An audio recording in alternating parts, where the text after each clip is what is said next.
إبراهيم وعلى آل إبراهيم إنك حميد مجيد. اللهم بارك على محمد وعلى آل محمد كما باركت على إبراهيم وعلى آل إبراهيم إنك حميد مجيد. اللهم إني أعوذ بك من شر لساني ومن شر سمعي ومن شر بصري ومن شر مني. মাদ্রাসাতু ইলিয়াস রহমতুল্লাহ আলাইহি এর উদ্যোগে হাফেজ ছাত্রদের পাগড়ি প্রদান ও মাদ্রাসার সার্বিক উন্নয়ন প্রকল্পে পঞ্চম বার্ষিক ওয়াজ দোয়ার মাহফিলের সভাপতি আলহাজ আব্দুর রাজ্জাক মুন্সি, সভাপতি বাইতুল আতিক জামে মসজিদ, প্রধান অতিথি অধ্যাপক doctor S M Rafiqul Islam Bachchu, সহ স্বাস্থ্য বিষয়ক সম্পাদক কেন্দ্রীয় কমিটি বিএনপি, প্রধান মেহমান জনাব রুহুল আমিন স্বপন, এমডি মেসার্স আর এস ট্রেডার্স, রঙ্গিলা বাজার, শ্রীপুর, বরেণ্য অতিথি আলহাজ ইকবাল হোসাইন মুন্সি, এমডি আল মদিনা ফুড ইন্ডাস্ট্রি, বিশেষ মেহমান জনাব মোহাম্মদ জাফরুল আহসান মানিক, প্রোপাইটর মেসার্স মোহাম্মদিয়া মোটরস, মুলাইম। গুরুত্বপূর্ণ আলোচনা করবেন মুফতি মুশতাকুন নবী কাসিমি দামাত বরকাতুহুল আলিয়া কুমিল্লা। এতক্ষণ গুরুত্বপূর্ণ আলোচনা করেছেন সমসাময়িক বিষয় নিয়ে। আমাদের সামনে গুরুত্বপূর্ণ আলোচনা পেশ করেছেন এবং জাতিকে কিছু সতর্ক বার্তামূলক নসিহত করেছেন হযরত মাওলানা মুফতি হাসান জামিল দামাত বরকাতুহুল আলিয়া, ঢাকা। আলোচনা করেছেন মুফতি মনিরুল ইসলাম গাজীপুরি, মাওলানা ফয়জুর রহমান নেত্রকোনা, মুফতি ইসহাক আল ফরিদ, প্রতিষ্ঠাতা সদস্য মাদ্রাসা। বিশেষ অতিথিবৃন্দ, উপস্থিত হযরত উলামায়ে কেরাম, মুসলমান ভাইরা, আল্লাহ তাআলা দরবারে শুকরিয়া আদায় করছি, আল্লাহ আমাদেরকে এই মাহফিলে উপস্থিত হওয়ার তৌফিক দান করেছেন, বলি আলহামদুলিল্লাহ।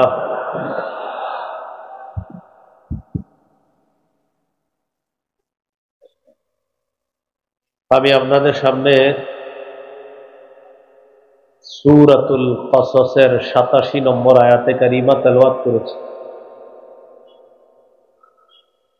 এই আয়াতে আল্লাহ তাআলা বলেন, ওয়াদউ ইলা রাব্বিকা, আপনি আপনার রবের দিকে আহ্বান করেন, দাওয়াত দেন। আলোচ্য বিষয় দাওয়াত। আলোচ্য বিষয় কি? দাওয়াত। দাওয়াতের আলোচনা আমরা কয়েকটি অংশে শুনব। ১ নম্বর, দাওয়াতের আবিধানিক পারিভাষিক অর্থ। দাওয়াতের আবিধানিক অর্থ আন-নিদা, আহ্বান করা, ডাকা। যেমন সূরা বানী ইসরাঈলের ৫২ নম্বর আয়াতে আল্লাহ তাআলা বলেন, ইয়াউমা ইয়াদউকুম, এদিন তিনি তোমাদেরকে আহ্বান করবেন, ডাকবেন।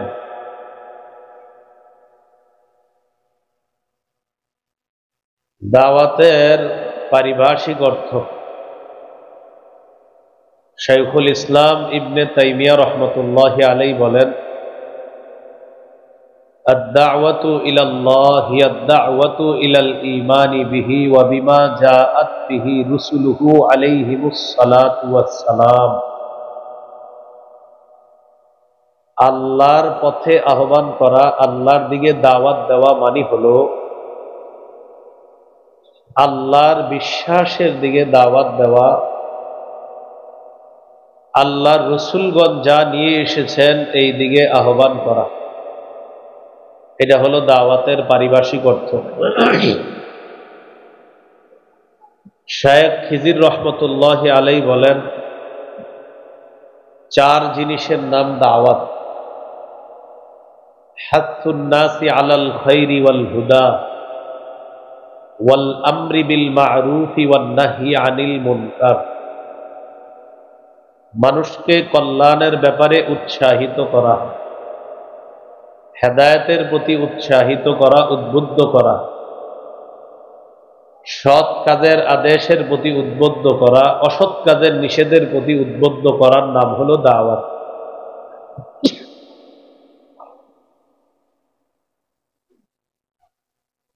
এইগুলো এক নম্বর আলোচনা, দাওয়াতের আবিধানিক পারিভাষিক অর্থ।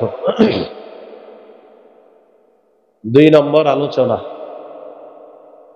দাওয়াতের বিষয়বস্তু। দাওয়াতের বিষয়বস্তু হলো পূর্ণাঙ্গ জীবন বিধান ইসলাম। পুরা ইসলামটাই দাওয়াতের বিষয়বস্তু। সূরা আলী ইমরানের 19 নম্বর আয়াতে আল্লাহ বলেন, ইন্নাদ-দীনা ইনদাল্লাহিল ইসলাম।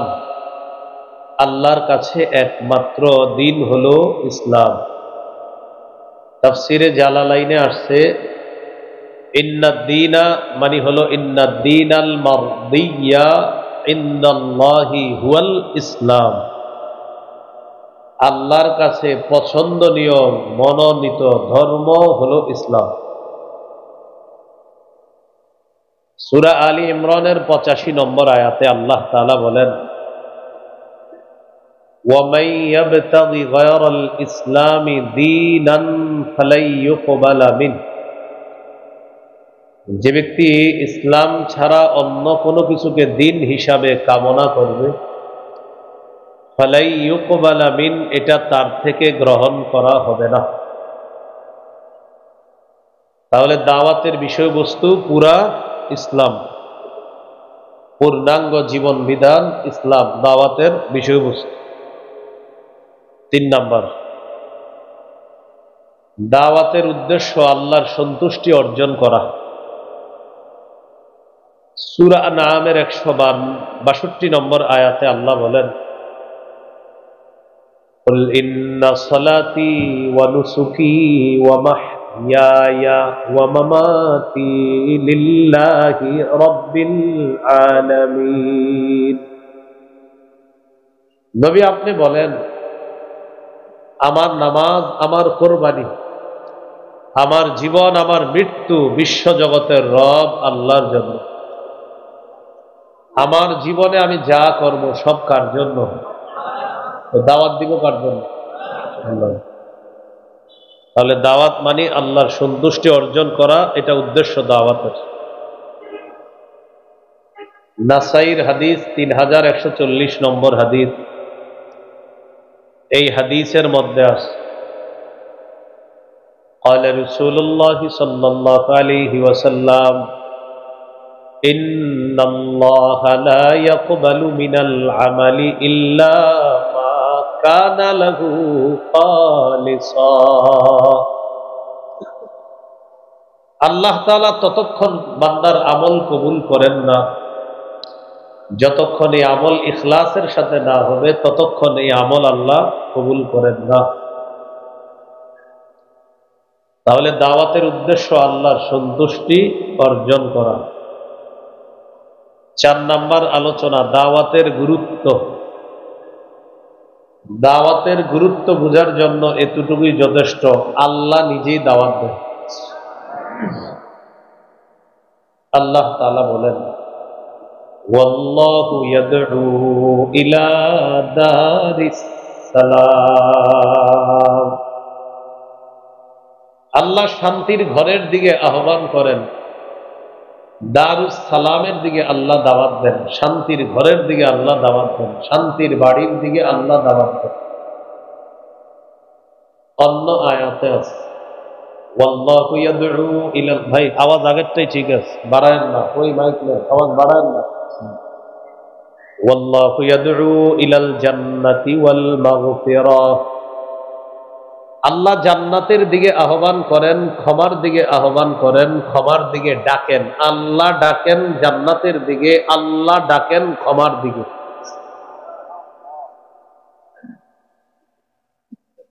তাহলে আল্লাহ দাওয়াত দেন। আল্লাহ তাআলা সূরা নিসার 136 নম্বর আয়াতে বলেন, ইয়া আইয়ুহাল্লাযীনা আমানু আমিনু বিল্লাহ آمنوا بالله ورسوله والكتاب الذي نزل على رسوله والكتاب الذي أنزل من قبل হে ঈমানদারগণ, তোমরা ঈমান আনো, বিশ্বাস স্থাপন করো আল্লাহর প্রতি, ওয়া রাসূলিহি, রাসূলের প্রতি, ওয়াল কিতাবিল্লাযী নাযালা আলা রাসূলিহি, ওই কোরআনের প্রতি যেই কোরআন আল্লাহ রাসূলের উপর নাযিল করেছেন, ওয়াল কিতাবিল্লাযী আনজালা মিন ক্বাব, এবং ওই কিতাবের প্রতি যে কিতাব কোরআনের পূর্বে আল্লাহ নাযিল করেছেন। তোমরা ঈমান আনো, বিশ্বাস পাকাপোক্ত করো, মজবুত করো ঈমানকে আল্লাহর প্রতি, রাসূলের প্রতি, কোরআনের প্রতি, কোরআনের পূর্বে যে কিতাব আছে এগুলার প্রতি। এরপরে আল্লাহ বলেন, وَمَن يَكْفُرْ بِاللَّهِ وَمَلَائِكَتِهِ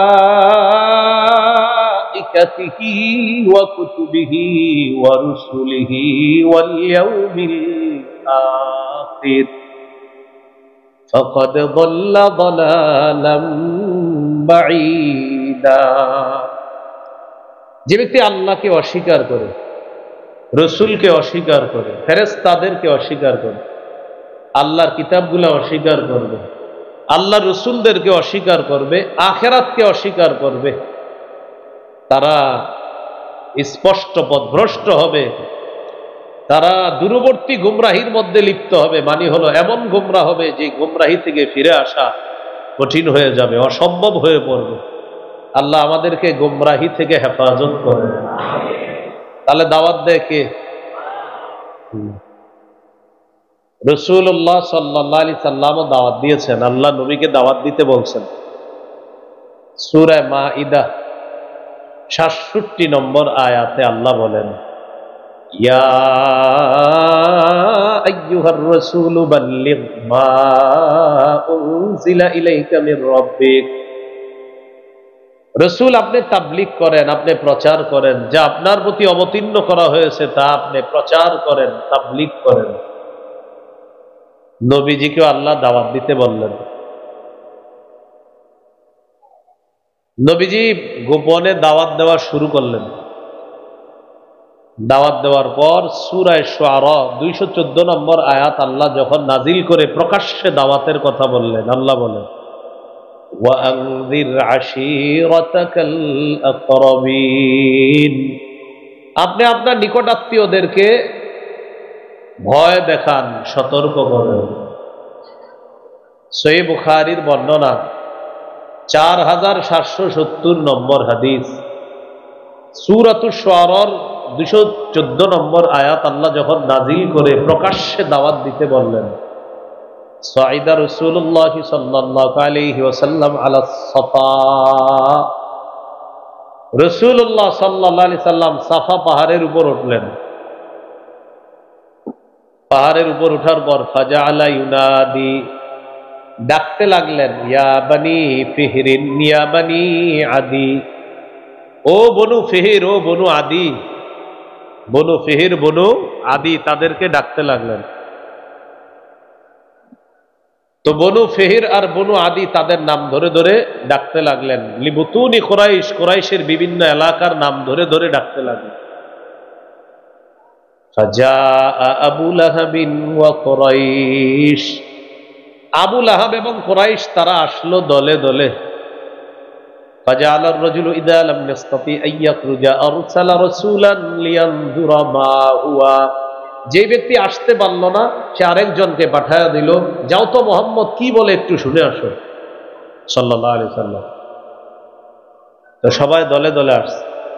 নবীজি পাহাড়ের উপর থেকে বললেন, أرأيتكم لو أخبرتكم أن خيلا بالوادي تريد أن تغير عليكم أكنتم مصدقيا। আমি যদি তোমাদেরকে বলি এই পাহাড়ের পিছনে একদল শত্রু সেনা অপেক্ষা করছে যারা তোমাদের উপর অতর্কিত হামলা চালাবে, তোমরা কি আমার কথা বিশ্বাস করবা? এটা বুখারীর 4770 নম্বর হাদিসের বর্ণনা, 4972 নম্বর হাদিসে আছে। عن عبد الله بن عباس رضي الله تعالى عنهما أن النبي صلى الله عليه وسلم خرج إلى البطحاء فصعد إلى جبل। রাসূলুল্লাহ সাল্লাল্লাহু আলাইহি সাল্লাম বাতহা নামক এলাকায় গেলেন, পাহাড়ের উপর উঠলেন। উঠার পর বললেন, ইয়া সাবাহা, কে কোথায় আছো, আসো, কথা আছে। ফাজতামাত ইলাইহি কুরাইশ, কুরাইশরা দলে দলে নবীর আহ্বানে সাড়া দিয়ে পাহাড়ের সামনে এসে উপস্থিত হয়েছে। নবীজি পাহাড়ের উপর থেকে বললেন, আরাআইতুম ইন হাদাসতুকুম আন্নাল আদুওয়া মুসাব্বিহুকুম আও মুমাসসিকুম মা কুনতুম তুসাদ্দিকুনি। আমি যদি তোমাদেরকে বলি একদল শত্রু সেনা যারা তোমাদের উপর সন্ধ্যায় অথবা সকালে তোমাদের উপর হামলা চালাইতে পারে, আমার কথা কি তোমরা বিশ্বাস করবা? আগের বর্ণনায় বলছে পাহাড়ের পিছনে একদল শত্রু সেনা, আর এটা হলো একদল শত্রু সেনা যারা সকালে বা সন্ধ্যায় তোমাদের উপর হামলা চালাইতে পারে, আমার কথা কি বিশ্বাস করবা? সবাই এক বাক্যে জবাব দিল, ক্বালু না'আম মা জাররাবনা আলাইকা ইল্লা সিদকা। অবশ্যই আমরা বিশ্বাস করব, আমরা যাচাই বাছাই করে দেখেছি, তুমি কখনো সত্য ছাড়া মিথ্যা বলো না, তুমি জীবনে যা বলো সব সত্য বলো। তো এই কথা বলার পর রাসূল সাল্লাল্লাহু আলাইহি সাল্লাম বললেন, যেহেতু আমি সব সত্য কথা বলি, তাহলে শোনো, ফাইন্নী নাযীরুল লাকুম বাইনা ইয়াদাই আযাবিন শাদীদ। আমি তোমাদেরকে কঠিন আযাবের ভয় দেখাই। আল্লাহকে আল্লাহ মানো, যদি না মানো তোমাদের উপর কঠিন আযাব আসবে, আমার কথা মেনে নাও। যদি না মানো তোমাদের উপর কঠিন আযাব আসবে, সে আযাব কঠিন হবে। আল্লাহকে আল্লাহ মেনে নাও, যদি না মানো তাহলে কঠিন আযাব তোমাদেরকে পাকড়াও। এই কথা বলার পর আবু লাহাব বলল, তাব্বান লাকা সাইরাল ইয়াউম আলিহাদা জামাআতানা। মুহাম্মদ, তুমি আমাদেরকে এই কারণে ডাকছো, তোমার পুরোটা দিন ধ্বংস হোক। তখন আল্লাহ তাআলা আয়াত নাজিল করলেন, তাব্বাত ইয়াদা আবি লাহাবি ওয়া তাব। আমার নবী ধ্বংস হবে না, আবু লাহাবের দুই হাত ধ্বংস, সে নিজেও ধ্বংস। বলি নাউযুবিল্লাহ। প্রকাশ্যে দাওয়াত দেওয়া শুরু করলেন। সহিহ বুখারীর বর্ণনা, 2753 নম্বর হাদিস, 2753। قال رسول الله صلى الله عليه وسلم اشتروا أنفسكم। হে কুরাইশ সম্প্রদায়, তোমরা নিজেদেরকে আগুন থেকে বাঁচাও। فإني لا أغني عنكم من الله شيئا। আল্লাহর আযাবের মোকাবেলায় আমি তোমাদের কোনো উপকার করতে পারবো না। ওয়া বানি আব্দি মানাফ, ও বনু আব্দি মানাফ, আগুন থেকে নিজেদেরকে বাঁচাও। ফাইন্নী লা উগনি আনকুম মিনাল্লাহি শাইআ। আল্লাহর আযাবের মোকাবেলায় আমি তোমাদের কোনো উপকার করতে পারবো না। এরপর বললেন, ইয়া আব্বাস ইবনে আব্দুল মুত্তালিব, ও নবীর চাচা আব্বাস, মানে নিজের চাচাকে ডেকে বললেন, আপনি আমার চাচা, নিজেকে আগুন থেকে বাঁচান। ফাইন্নী লা উগনি আনকা মিনাল্লাহি শাইআ। আমি আপনাকে আল্লাহর আযাবের মোকাবেলায় কোনো উপকার করতে পারবো না। ইয়া সফিয়াতা আম্মাতা রাসূলিল্লাহি সাল্লাল্লাহু আলাইহি ওয়াসাল্লাম, ও আমার ফুফু সফিয়া, আপনি আমার ফুফু, আমি আপনার ভাতিজা, আগুন থেকে নিজেকে বাঁচান। আমি কিন্তু আল্লাহর আযাবের মোকাবেলায় আপনার কোনো উপকার করতে পারবো না। নিজের কলিজার টুকরা ফাতেমা রাদিয়াল্লাহু তাআলা আনহাকে ডেকে বললেন, ইয়া ফাতিমা বিনতা মুহাম্মাদিন সাল্লাল্লাহু আলাইহি ওয়াসাল্লাম, ও মুহাম্মদের মেয়ে ফাতেমা সাল্লাল্লাহু আলাইহি ওয়াসাল্লাম, আনকিদি নাফসাকি মিনান নার, আগুন থেকে নিজেকে বাঁচাও। ফাইন্নী লা উগনি আনকি মিনাল্লাহি শাইআ, আল্লাহর আযাবের মোকাবেলায় আমি তোমার কোনো উপকার করতে পারবো না, বাঁচাও। প্রকাশ্যে দাওয়াত শুরু করে দিলেন। তাহলে আমাদের নবীও দাওয়াত দিয়েছে, মনে আসেনি? 3 নাম্বার আলোচনা চলতেছে দাওয়াতের গুরুত্ব। আল্লাহ দাওয়াত দিয়েছে, আমাদেরকে দাওয়াত দেন, ডাকেন, আহ্বান করেন জান্নাতের দিকে। নবীও দাওয়াত দেন। ওলামায়ে কেরাম আপনাদের সামনে কথা বলে, আমার আগে হযরত মাওলানা মুফতি হাসান জামিল সাহেব হুজুর কথা বলছে, কত সুন্দর সুন্দর কথা। 4 শ্রেণী মানুষ কি সুন্দর করে ব্যাখ্যা দিলেন। এই যে কথাগুলা বললেন এটাও দাওয়াত। قال رسول الله صلى الله عليه وسلم مثل الذي يتعلم العلم ثم لا يحدث به كمثل الذي يكنز الكنز ثم لا ينفق منه। কোন ব্যক্তি যদি ইলম অর্জন করে, করার পর যদি ইলম প্রচার না করে, দাওয়াতের কাজ যদি না করে, প্রচার প্রসারের কাজ, তাবলীগের কাজ যদি না করে, সে ওই ব্যক্তির মতো হয়ে যাবে যে ব্যক্তি টাকা সঞ্চয় করলো কিন্তু খরচ করে না। এক ব্যক্তি টাকা সঞ্চয় করে, জমা করে, খরচ করে না। নবী বলেন কোন আলেম ইলম শিক্ষা করার পর এটা যদি বিতরণ না করে, সে আলেম ওই ব্যক্তির মতো যে টাকা পয়সা সঞ্চয় করে কিন্তু খরচ করে না। উলামায়ে কেরামের দায়িত্ব, তারা যা জানে এটা অন্যকে জানায় দিতে হবে। এখান থেকেও বুঝে আসে তাবলীগের, দাওয়াতের কতটা গুরুত্ব। আল্লাহ আমাদেরকে গুরুত্ব বুঝে দাওয়াতের কাজ করার তৌফিক দান করেন। এগুলো 4 নাম্বার কথা। 1 নাম্বার আবিধানিক পারিভাষিক অর্থ, 2 নাম্বার বিষয়বস্তু, 3 নাম্বার গেল উদ্দেশ্য, 4 নাম্বার গেল দাওয়াতের গুরুত্ব, 5 নাম্বার দাওয়াতের পদ্ধতি। বলেন দাওয়াতের কি গুরুত্বপূর্ণ আলোচনা। 1 নাম্বার পদ্ধতি কৌশলে দাওয়াত দেওয়া। প্রিয় ভাইয়েরা, কিভাবে দাওয়াত দেওয়া? সূরা নাহল 125 নম্বর আয়াত, 14 পারা 20 নম্বর পৃষ্ঠা আল্লাহ বলেন, উদউ ইলা সাবিলি রাব্বিকা বিল হিকমাতি ওয়াল মাউইযাতিল হাসানা ওয়াজাদিলহুম বিল্লাতী হিয়া আহসান।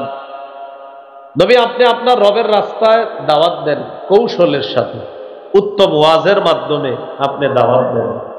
ওয়াজাদিলহুম বিল্লাতী হিয়া আহসান, আপনি বাতিলদের সাথে উত্তম পন্থায় মোকাবেলা করেন। তাহলে কৌশলে দাওয়াত দেওয়া। বলেন কিভাবে দাওয়াত দেওয়া? 2 নাম্বার নরম ভাষায় দাওয়াত দেওয়া। নরম ভাষায়, ভাই আসেন আসেন নামাজে আসেন। এই মেয়ে এত বেডের বেডের করবেন না, জানতো। তা আবার বলবেন ভাই আসেন না, 10 মিনিট পরে আসেন, যান 10 মিনিট পরে আবার যাবেন, ভাই চলেন, এখন ব্যস্ত আছি, 1 ঘন্টা পরে আসেন। 1 ঘন্টা পরে গিয়ে বলবেন ভাই পায়ে পড়ি, চলেন না নামাজ। এইভাবে নরম ভাষায় দাওয়াত দিতে হবে। আর ঘটনা চক্রে যদি আপনার দাওয়াতে ওই লোকটা নামাজি হয়েই যায়, এটাই আপনার নাজাতের জন্য যথেষ্ট হয়ে যায়। নরম ভাষায় দাওয়াত দেওয়া। সূরা তাহা 42, 43, 44 নম্বর আয়াতে আল্লাহ বলেন, ইযহাব আনতা ওয়া আখুকা বিআয়াতি ওয়া লা তানিয়া ফি যিকরি। মুসা নবীকে আল্লাহ বলেন, আপনি এবং আপনার ভাই আমার আয়াতগুলা নিয়ে যান। লা তানিয়া ফি যিকরি, আমার নিদর্শন নিয়ে আপনারা যান, আমাকে স্মরণ করার ক্ষেত্রে অলসতা করবেন না। ইযহাবা ইলা ফিরআউনা ইন্নাহু তাগা, আপনারা 2 জন ফেরাউনের কাছে যান। ফেরাউন নাফরমানি করেছে, সীমা লঙ্ঘন করেছে। ফাকুলা লাহু কাওলাল লায়্যিনান লাআল্লাহু ইয়াতাযাক্কারু আও ইয়াখশা, আপনারা 2 জন ফেরাউনের সাথে নরম ভাষায় কথা বলবেন, নরম ভাষায় দাওয়াত দিবেন। হয়তো ফেরাউন উপদেশ গ্রহণ করবে, না হয় ভয় করবে। বলেন তো কোন ভাষায় কথা বলতে বলছে আল্লাহ? তাহলে দাওয়াতের 2 নম্বর পদ্ধতি নরম ভাষায় দাওয়াত দেওয়া। 3 নম্বর কথা বলেন কর্কশ ভাষী না হওয়া। বলেন, সবাই বলেন, কি ভাষী না হওয়া? কর্কশ ভাষী না হওয়া। এখন মনে করেন আমি দাওয়াতের কাজ করতে গিয়ে বললাম, ওলামায়ে কেরাম যদি আমাদের কথা সোজাভাবে মানে ভালো কথা, না মানলে কেমনে মানান যায় আমরা জানি। এটা কি কোনো কথা হইল? মনে করেন কেউ বলল যে আমরা তাদেরকে বলেছি, তারা যদি মানে ভালো কথা, না মানলে কিভাবে মানাবো এই নিয়ম আমগো জানা আছে। এটা কি সুন্দর দাওয়াতের ভাষা হলো? এটা দাওয়াতের ভাষা না। কর্কশ ভাষী না হওয়া, কঠিন হৃদয়ের অধিকারী না হওয়া। সূরা আলী ইমরানের 159 নম্বর আয়াতে আল্লাহ বলেন, ওয়ালাউ কুনতা ফাজ্জান গালিযাল কলবি লান ফাদ্দু মিন হাওলিক। নবী, আপনি যদি কর্কশ ভাষী হতেন আর কঠিন হৃদয়ের অধিকারী হতেন, লান ফাদ্দু মিন হাওলিক, সাহাবীগণ আপনার আশেপাশ থেকে সবাই চলে যাইত যদি আপনি কর্কশ ভাষী হতেন আর কঠিন হৃদয়ের অধিকারী হতেন। তাহলে কর্কশ ভাষী হওয়া যাবে না। যিনি দাওয়াত দিবে, দায়ী হবে দাওয়াতের কাজ যিনি করবে, তিনি কর্কশ